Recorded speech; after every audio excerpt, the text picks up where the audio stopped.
श्रीमद् भागवत गीता अध्याय 14 गुणत्रय विभाग योग। प्रकृति और पुरुष द्वारा जगत की उत्पत्ति।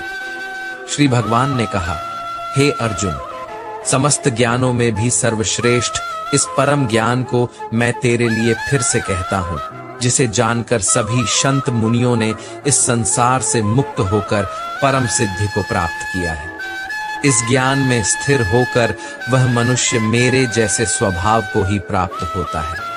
वह जीव न तो सृष्टि के प्रारंभ में फिर से उत्पन्न ही होता है और न ही प्रलय के समय कभी व्याकुल होता है। हे भरतवंशी, मेरी यह 8 तत्वों वाली जड़ प्रकृति जल, अग्नि, वायु, पृथ्वी, आकाश, मन, बुद्धि और अहंकार ही समस्त वस्तुओं को उत्पन्न करने वाली माता है और मैं ही ब्रह्म रूप में चेतन रूपी बीज को स्थापित करता हूं।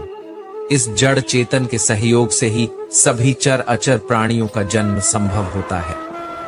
हे अर्जुन, नाना प्रकार की सभी योनियों में जितने भी शरीरधारी प्राणी उत्पन्न होते हैं, प्रकृति उन सबकी गर्भ धारण करने वाली माता है और मैं बीज को स्थापन करने वाला पिता हूं।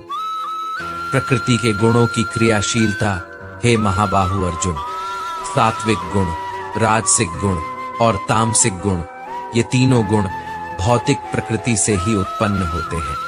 प्रकृति से उत्पन्न तीनों गुणों के कारण ही अविनाशी जीवात्मा शरीर में बंध जाती है। हे निष्पाप अर्जुन, सतोगुण अन्य गुणों की अपेक्षा अधिक शुद्ध होने के कारण पाप कर्मों से जीव को मुक्त करके आत्मा को प्रकाशित करने वाला होता है, जिससे जीव सुख और ज्ञान के अहंकार में बंध जाता है। हे कुंती पुत्र, रजोगुण को कामनाओं और लोभ के कारण उत्पन्न हुआ समझ, जिसके कारण शरीरधारी जीव सकाम कर्मों में बंध जाता है। हे भरतवंशी, तमोगुण को शरीर के प्रति मोह के कारण अज्ञान से उत्पन्न हुआ समझ, जिसके कारण जीव प्रमाद, आलस्य और निद्रा द्वारा बंध जाता है।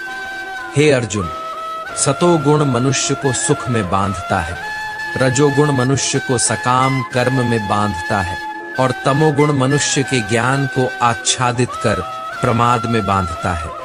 हे भरतवंशी अर्जुन, रजोगुण और तमोगुण के घटने पर सतोगुण बढ़ता है, सतोगुण और रजोगुण के घटने पर तमोगुण बढ़ता है। इसी प्रकार तमोगुण और सतोगुण के घटने पर रजोगुण बढ़ता है। जिस समय इस शरीर में तथा अंतकरण और इंद्रियों में चेतना और विवेक शक्ति उत्पन्न होती है, उस समय ऐसा जानना चाहिए कि सत्व गुण बढ़ रहा है। हे भरतवंशियों में श्रेष्ठ, रजोगुण की वृद्धि होने पर लोग फल की इच्छा से कार्यों को करने की प्रवृत्ति और मन की चंचलता के कारण विषय भोगों को भोगने की अनियंत्रित इच्छा बढ़ने लगती है। हे कुरुवंशी अर्जुन, जब तमोगुण विशेष वृद्धि को प्राप्त होता है, तब अज्ञान रूपी अंधकार, कर्तव्य कर्मों को न करने की प्रवृत्ति, पागलपन की अवस्था और मोह के कारण न करने योग्य कार्य करने की प्रवृत्ति बढ़ने लगती है। जब कोई मनुष्य सतोगुण की वृद्धि होने पर मृत्यु को प्राप्त होता है, तब वह उत्तम कर्म करने वालों के निर्मल स्वर्ग लोकों को प्राप्त होता है। जब कोई मनुष्य रजोगुण की वृद्धि होने पर मृत्यु को प्राप्त होता है, तब वह काम कर्म करने वाले मनुष्यों में जन्म लेता है और उसी प्रकार तमोगुण की वृद्धि होने पर मृत्यु को प्राप्त मनुष्य पशु पक्षियों आदि निम्न योनियों में जन्म लेता है। सतोगुण में किए गए कर्म का फल सुख और ज्ञान युक्त निर्मल फल कहा गया है। रजोगुण में किए गए कर्म का फल दुख कहा गया है और तमोगुण में किए गए कर्म का फल अज्ञान कहा गया है। सतोगुण से वास्तविक ज्ञान उत्पन्न होता है, रजोगुण से निश्चित रूप से लोभ भी उत्पन्न होता है और तमोगुण से निश्चित रूप से प्रमाद, मोह, अज्ञान ही उत्पन्न होता है। सतोगुण में स्थित जीव स्वर्ग के उच्च लोकों को जाता है, रजोगुण में स्थित जीव मध्य में पृथ्वी लोक में ही रह जाते हैं और तमोगुण में स्थित जीव पशु आदि नीच योनियों में नरक को जाते हैं। गुणातीत पुरुष के लक्षण।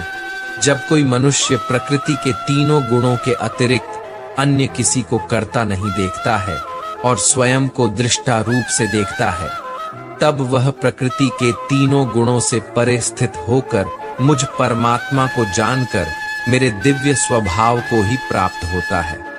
जब शरीरधारी जीव प्रकृति के इन तीनों गुणों को पार कर जाता है, तब वह जन्म, मृत्यु, बुढ़ापा तथा सभी प्रकार के कष्टों से मुक्त होकर इसी जीवन में परम आनंद स्वरूप अमृत का भोग करता है। अर्जुन ने पूछा, हे प्रभु, प्रकृति के तीनों गुणों को पार किया हुआ मनुष्य किन लक्षणों के द्वारा जाना जाता है और उसका आचरण कैसा होता है, तथा वह मनुष्य प्रकृति के तीनों गुणों को किस प्रकार से पार कर पाता है? श्री भगवान ने कहा, जो मनुष्य सतोगुण, रजोगुण तथा तमोगुण के बढ़ने पर कभी भी उनसे घृणा नहीं करता है तथा समान भाव में स्थित होकर न तो उनमें प्रवृत्त ही होता है और न ही उनसे निवृत्त होने की इच्छा ही करता है, जो उदासीन भाव में स्थित रहकर किसी भी गुण के आने जाने से विचलित नहीं होता है और गुणों को ही कार्य करते हुए जानकर एक ही भाव में स्थिर रहता है, जो सुख और दुख में समान भाव में स्थित रहता है, जो अपने आत्म भाव में स्थित रहता है, जो मिट्टी, पत्थर और स्वर्ण को एक समान समझता है, जिसके लिए न तो कोई प्रिय होता है और न ही कोई अप्रिय होता है, तथा जो निंदा और स्तुति में अपना धीरज नहीं खोता है, जो मान और अपमान को एक समान समझता है, जो मित्र और शत्रु के पक्ष में समान भाव में रहता है, तथा जिसमें सभी कर्मों को करते हुए भी कर्तापन का भाव नहीं होता है, ऐसे मनुष्य को प्रकृति के गुणों से अतीत कहा जाता है। जो मनुष्य हर परिस्थिति में बिना विचलित हुए अनन्य भाव से मेरी भक्ति में स्थिर रहता है, वह भक्त प्रकृति के तीनों गुणों को अतिशीघ्र पार करके ब्रह्म पद पर स्थित हो जाता है।